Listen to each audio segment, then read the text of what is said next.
Hello दोस्तों, मैं Ganesh Negi GS vision के ऑफिशियल पेज में आप सभी का एक बार फिर से स्वागत करता हूं।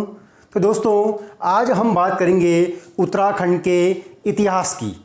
उत्तराखंड का इतिहास की हम बात करेंगे, ठीक है। और इतिहास में हम देखेंगे कि यहाँ पर विभिन्न प्रकार की जो घटनाएं घटित हुई थी, ठीक है दोस्तों। अगर बात करें उत्तराखंड के इतिहास की, तो उत्तराखंड का इतिहास काफ़ी प्राचीन रहा है। विभिन्न प्रकार की घटनाएं यहाँ पर घटित हुई थी, ठीक है। आपने पढ़ा होगा यहाँ पर प्राचीन काल में कई पशुचारक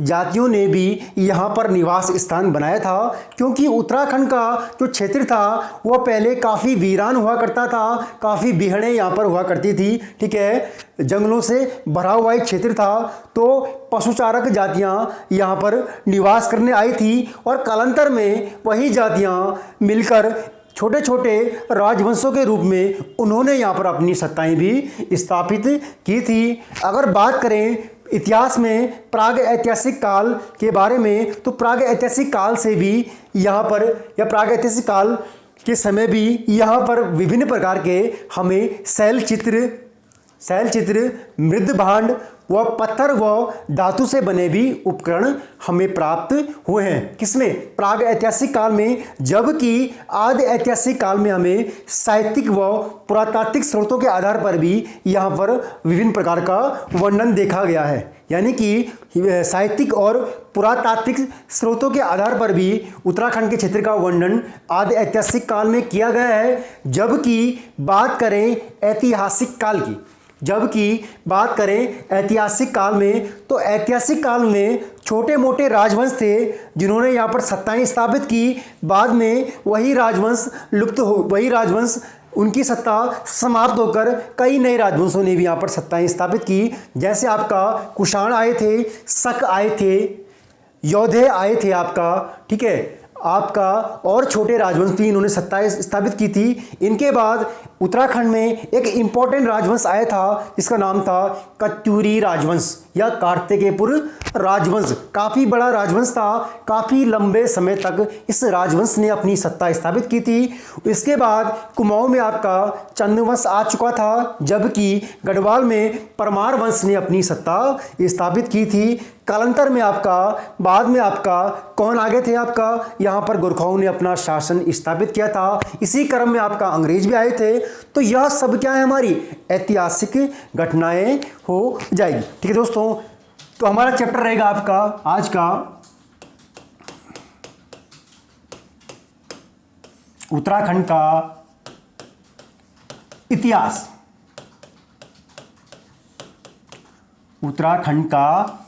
इतिहास। ठीक है दोस्तों। तो अध्ययन की दृष्टि से वह लेखन साक्ष्य के आधार पर, अध्ययन की दृष्टि से लिखित साक्ष्यों के आधार पर उत्तराखंड के इतिहास को हम 3 पार्टों में डिवाइड कर लेंगे, ठीक है। 3 पार्टों में हम डिवाइड कर लेंगे, ठीक है। 3 पार्टों में हम डिवाइड कर लेंगे उत्तराखंड के इतिहास को, ठीक है। सबसे पहले इतिहास में हम देखेंगे कौन सा? प्राग ऐतिहासिक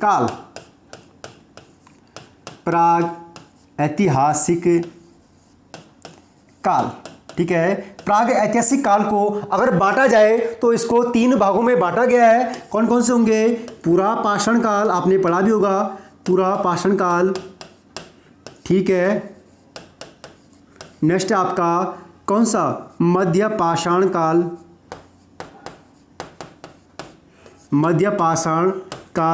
तीसरा है आपका नवपाषाण काल। प्राग ऐतिहासिक काल को अगर आप पढ़ते हो तो इसको 3 भागों में फिर बांटा गया है, पुरा पाषाण काल, मध्य पाषाण काल व नवपाषाण काल, ठीक है। प्राग ऐतिहासिक काल में विभिन्न प्रकार के जो हमें शैलचित्र यहाँ मिले हैं या शवगार या मृदभांड हमें मिले हैं, उस चीज़ों के बारे में हम पढ़ेंगे। सेकंड आएगा हमारा आदि ऐतिहासिक काल। सेकंड होगा आदि ऐतिहासिक काल, ठीक है। आदि ऐतिहासिक काल में यहाँ पर किन चीज़ों का वर्णन किया गया है उत्तराखंड के क्षेत्र में, वो सब चीज़ें हम डिस्कस करेंगे। नेक्स्ट पढ़ेंगे हम, इम्पोर्टेंट है, जो सबसे इम्पोर्टेंट है उसका नाम है ऐतिहासिक काल। ऐतिहासिक काल, ठीक है, यानी कि सबसे इम्पोर्टेंट ऐतिहासिक घटनाएं जो भी उत्तराखंड के क्षेत्र में घटित हुई हैं वो सब चीज़ें हम ऐतिहासिक काल में उनका वर्णन करेंगे आपका, ठीक है। तो सबसे पहले हम बात कर लेते हैं किसकी, प्राग ऐतिहासिक काल की। शुरू करते हैं हम प्राग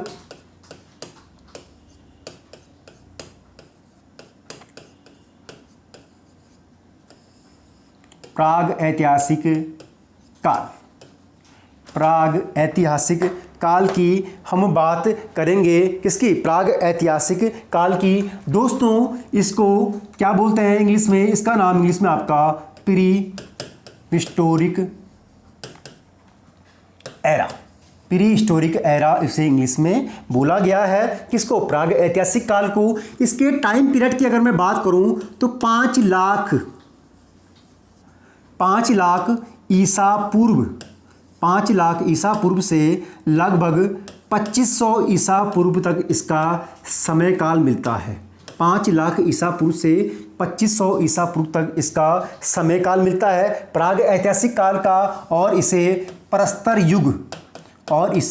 प्रस्तर युग के नाम से भी जाना जाता है। इसको, प्राग ऐतिहासिक काल को, ठीक है। प्राग ऐतिहासिक काल की अगर डेफिनेशन देखेंगे तो प्राग ऐतिहासिक काल में हमें दोस्तों कोई भी क्या आपके लिखित साक्ष्य प्राप्त नहीं हुए हैं। यानी कि अगर देखा जाए तो उत्तराखंड के परिप्रेक्ष्य में तो कोई भी हमें उत्तराखंड के या संपूर्ण भारत के परिप्रेक्ष्य में कोई भी लिखित साक्ष्य हमें प्राग ऐतिहासिक काल से प्राप्त नहीं हुए हैं। कोई भी लिखित साक्ष्य नहीं मिले हैं। केवल पुरातात्विक स्रोतों के आधार पर, केवल पुरातात्विक स्रोतों के आधार पर इसका हम अध्ययन करते हैं। केवल पुरातात्विक स्रोतों के आधार पर हम इसका अध्ययन करते हैं। किसका, प्राग ऐतिहासिक काल का, ठीक है। इसके एग्जाम्पल है जैसे आपका क्या क्या प्राप्त हुए हमें पुरातात्विक स्रोत, जैसे हमें यहाँ से प्राप्त हुए हैं क्या, आपका शैल चित्र पढ़े होंगे ना आपने। शैल चित्र मैंने आपको बताया था कि लाखूड्यार के शैल चित्र, किमनी गांव गुफा के शैल चित्र, विभिन्न प्रकार की गुफाएं उत्तराखंड में हैं, वहाँ से हमें शैल चित्र प्राप्त हुए हैं। शैल चित्र, ठीक है। और क्या है, पत्थर व धातु से बने उपकरण, पत्थर व धातु से बने उपकरण व मृद भांड भी हमें मिले हैं प्राग ऐतिहासिक काल में, ठीक है, इस क्षेत्रों से आपका, ठीक है दोस्तों।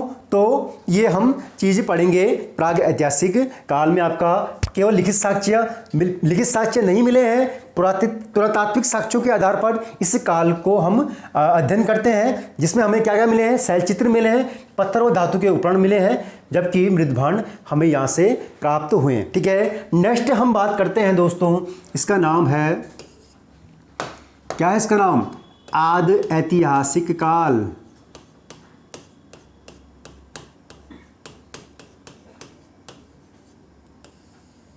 आदि ऐतिहासिक काल,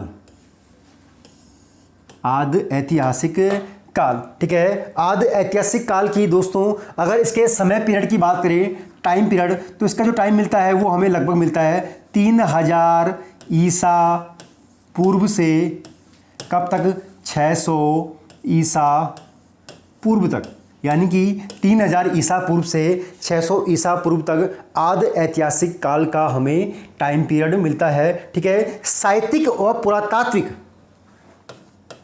ठीक है दोस्तों। अगर बात करें आदि ऐतिहासिक काल के, तो आदि ऐतिहासिक काल में हमें लिखित साक्ष्य तो प्राप्त हुए हैं, ध्यान रखना, ठीक है, यानी कि लिखित साक्ष्य तो हमें प्राप्त हुए हैं, लेकिन ये क्या है, अपठनीय है, अपठनीय है। अपठनीय मतलब इनको पढ़ा नहीं जा सका है, इनको पढ़ा नहीं जा सका है, इनको आपके आदि ऐतिहासिक काल के क्या लिखित साक्ष्यों को, ठीक है। केवल साहित्यिक व पुरातात्विक, केवल साहित्यिक व पुरातात्विक, केवल साहित्यिक व पुरातात्विक स्रोतों के आधार पर हम इसे पढ़ते हैं। किसको? आदि ऐतिहासिक काल का हम अध्ययन करते हैं केवल साहित्यिक और पुरातात्विक आधार पर आपका। ठीक है दोस्तों, अगर देखा जाए तो इंग्लिश में से बोला जाता है आपका प्रोटो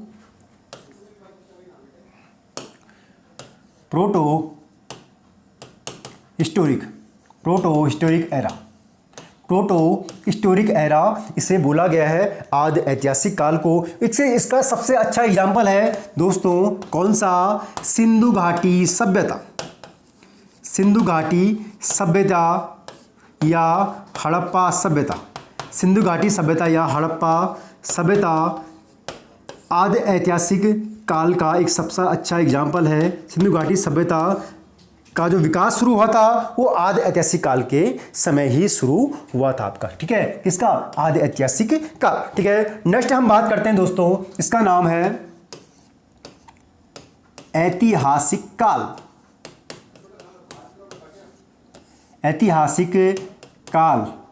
ठीक है, सबसे इंपॉर्टेंट है ऐतिहासिक काल। ठीक है, यानी कि इतिहास से जुड़ी जो भी घटनाएं हमें लिखित रूप में मिलती हैं वही इतिहास कहलाता है, वही ऐतिहासिक काल कहलाता है। आपने देखा होगा उत्तराखंड में अनेक राजवंशों ने या अंग्रेजों ने या गुरखाओं ने शासन किया है, उसकी हमें लिखित रूप से क्या मिलती है? जानकारी मिलती है। चाहे अंग्रेज थे या गुरखाए थे या पंवार वंश थे या कुमाऊं के चंद वंश थे, इनकी हमें लिखित रूप से क्या मिलती है? जानकारी मिलती है। तो यही क्या है? हमारा ऐतिहासिक काल कहलाएगा आपका। ठीक है दोस्तों, उसके बाद दोस्तों अगर बात करें तो प्राचीन इतिहास के तौर पर, प्राचीन इतिहास के रूप में जब इसे हम आगे पढ़ेंगे तो इसे हम 3 भागों में बांट कर पढ़ेंगे।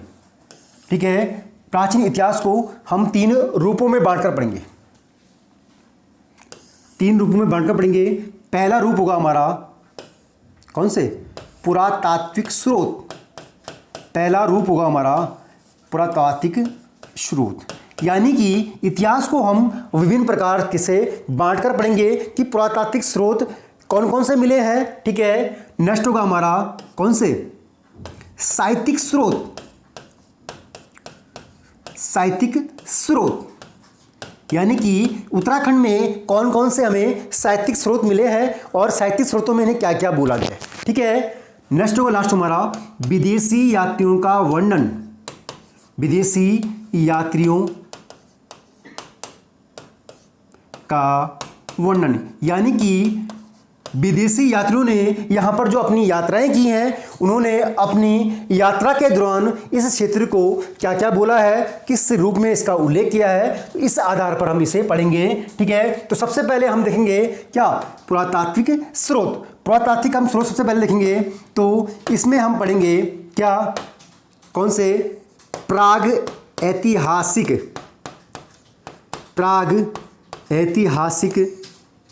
सामग्री। पुरातात्विक स्रोत में सबसे पहले आ जाएंगी प्राग ऐतिहासिक सामग्री, यानी कि प्राग ऐतिहासिक काल में हमें कौन कौन सी सामग्री यहाँ पर मिली है। ठीक है, तो उसमें हमारे कौन से आ जाएंगे? आपका शैल चित्र आ जाएंगे,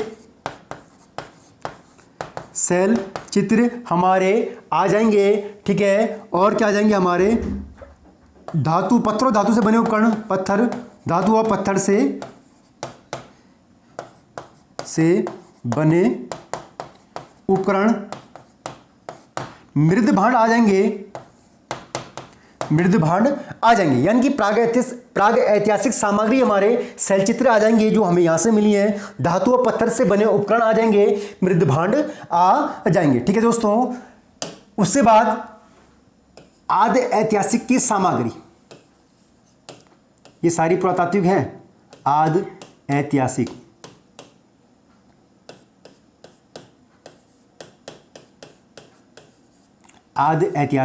सामग्री। आदि ऐतिहासिक सामग्री में हम देखेंगे कि कौन कौन सी सामग्री यहां पर आ जाएंगी आपकी। ठीक है, तो ताम्र व लौह उपकरण। आदि ऐतिहासिक में हमें ताम्र व लौह उपकरण, ठीक है, लौह उपकरण आपको बताया था ना मैंने, कि सिंधु घाटी की सभ्यता में या सिंधु घाटी की सभ्यता के लोगों ने क्या तांबे का उपयोग करना भी शुरू कर दिया था। ठीक है, और आदि ऐतिहासिक युग जुड़ा है, या आदि ऐतिहासिक युग का जो बेस्ट एग्जाम्पल है वो आपका क्या मिलता है, हड़प्पा सभ्यता मिलता है। तो ताम्र व लौह के उपकरण, ठीक है, चित्रित धूसर मृद भांड, चित्रित धूसर मृद भांड व सबगार आदि, यानी कि आदि ऐतिहासिक सामग्री में हम पढ़ेंगे ताम्र व लौह उपकरण, चित्रित धूसर मृद भांड व सबगार। ठीक है, उसके बाद है हमारी ऐतिहासिक सामग्री। ऐतिहासिक सामग्री, ऐतिहासिक सामग्री में हम देखेंगे कि यहां पर क्या मिले, सिक्के मिले हैं, मुद्राएं मिली हैं, मुद्राएं सिक्के की बात है। ठीक है, चित्रकलाएं मिली हैं, मूर्तियां मिली हैं, अभिलेख मिले हैं। मतलब ऐतिहासिक सामग्री में हम पढ़ेंगे मूर्तियां, अभिलेख, मूर्तियों में किसका उल्लेख किया गया है, मुख्य रूप से चित्रकलाएं मिली हैं, सिक्के मिली हैं, अभिलेख मिले हैं। तो ये सब चीजें हम पुरातात्विक स्रोतों के बारे में पढ़ेंगे आपका। ठीक है, नेक्स्ट था हमारा जिसका नाम था कौन सा, साहित्यिक स्रोत।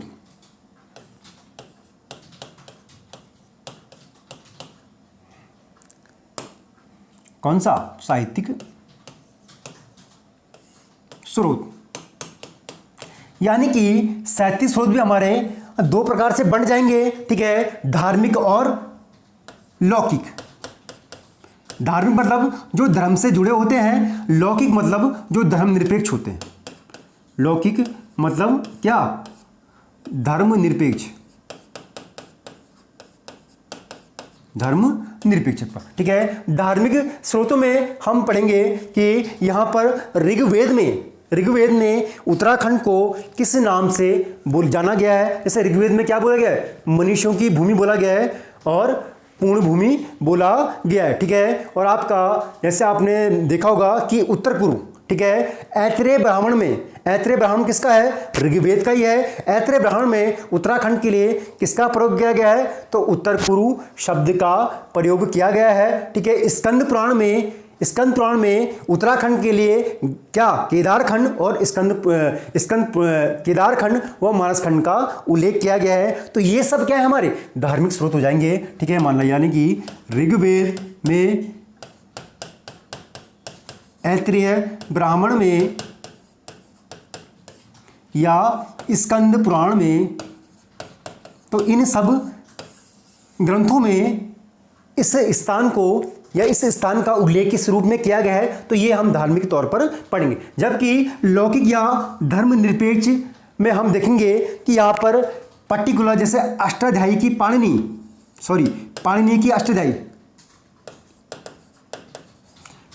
की अष्टाध्यायी में यहाँ पर हिमालय प्रदेश, ठीक है, हिमालय जो आपके हिमालय प्रदेश के जनपद हैं उनका उल्लेख किया गया है। किसकी अष्टाध्यायी, पाणिनि की। हिमालय प्रदेश के जनपदों का उल्लेख किया गया है अष्टाध्यायी की पाणिनि में। ठीक है, जबकि आपका कौन सा, आपका सभासार जो एक ग्रंथ था किसका, पंवार वंश के शासक सुदर्शन शाह का, तो उसमें गढ़ राजवंश की वंशावली का वर्णन किया गया है। ठीक है, हर्षचरित्र एक पुस्तक है, किसकी है, बाण भट्ट की। हर्षचरित्र में भी यहाँ की घटनाओं का वर्णन किया गया है। और आपका कौन सी है, हर्षचरित्र होगी आपका, कौन सी होगी, मेघदूत होगी आपका, अभिज्ञान शाकुंतलम होगी जो कालिदास की हैं। तो विभिन्न पुस्तकों में जो धर्म से बिल्कुल अलग है उन पर उत्तराखंड का वर्णन किया गया है। तो वो सब चीजें हम देखेंगे साहित्यिक स्रोत में। ठीक है, तो ये थे हमारे क्या, साहित्यिक स्रोत। नेक्स्ट हमारा जो है इसका नाम है कौन सा, विदेशी यात्रियों का वर्णन। विदेशी कौन सा है, विदेशी यात्रियों द्वारा वर्णन। विदेशी यात्रियों द्वारा वर्णन, यानी कि विदेशी यात्रियों ने यहाँ पर या इस क्षेत्र के लिए अपने प्रवास के दौरान क्या क्या बोला गया है, इस चीज़ का हम वर्णन कर लेते हैं। जैसे आपने पढ़ा होगा कि वेनसांग, ठीक है, वेनसांग एक चीनी यात्री था जो किसके समय आया था, हर्षवर्धन के समय। हर्षवर्धन के समय यह कहाँ आया था यह आपका भारत में इसने आगमन किया था, और भारत में इसने उस समय आपका हरिद्वार क्षेत्र में भी इसने अपनी यात्रा की थी। भारत के हरिद्वार क्षेत्र में भी इसने अपनी यात्रा की थी, और हिमालय प्रदेश को, हरिद्वार क्षेत्र के इस हिमालय प्रदेश के इस हरिद्वार क्षेत्र को इसने बोला था आपका